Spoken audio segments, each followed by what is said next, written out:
السلام علیکم ورحمۃ اللہ۔ زندگی کی باغ دوڑ میں ہم اکثر سوچتے ہیں کہ لوگوں کو اپنی طرف کیسے مائل کریں، مضبوط تعلقات کیسے بنائیں اور اپنے ارد گرد کے لوگوں کے دل کیسے جیتیں۔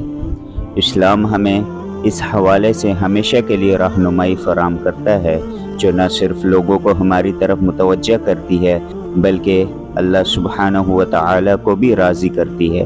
آئیے ہم قرآن و حدیث اور ہمارے محبوب نبی صلی اللہ علیہ وسلم کی سیرت کی روشنی میں دیکھتے ہیں کہ اسلام کے مطابق لوگوں کو کیسے مائل کیا جائے۔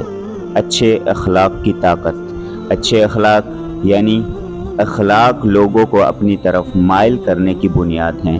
اللہ تعالیٰ قرآن مجید میں سورہ آل عمران آیت 159 میں ارشاد فرماتا ہے، فَبِمَا رَحْمَةٍ مِّنَ اللَّهِ لِنْتَ لَهُمْ وَلَوْ كُنْتَ فَظًّا غَلِيظَ الْقَلْبِ لَانفَضُّوا مِنْ حَوْلِكَ۔ تو اللہ کی رحمت کے سبب آپ ان کے لیے نرم دل ہو گئے، اور اگر آپ سخت زبان اور سخت دل ہوتے تو یہ لوگ آپ کے ارد گرد سے چھٹ جاتے، یعنی آپ سے دور ہو جاتے۔ یہ آیت ہمیں نرمی اور شفقت کی اہمیت بتاتی ہے، جو لوگوں کو اپنی طرف مائل کرنے میں مدد دیتی ہے۔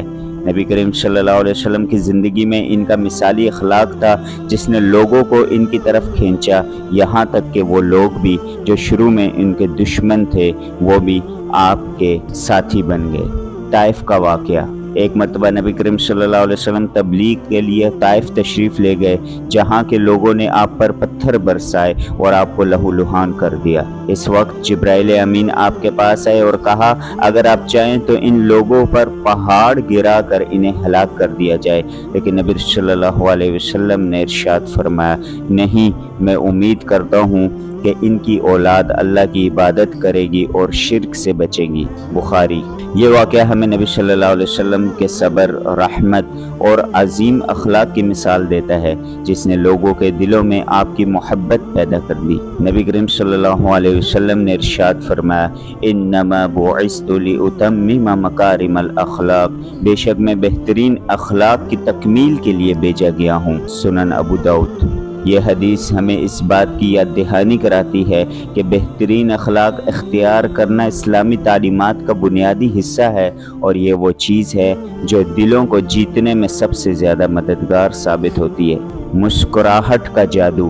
لوگوں کو اپنی طرف مائل کرنے کا ایک آسان اور مؤثر طریقہ مسکراہٹ ہے۔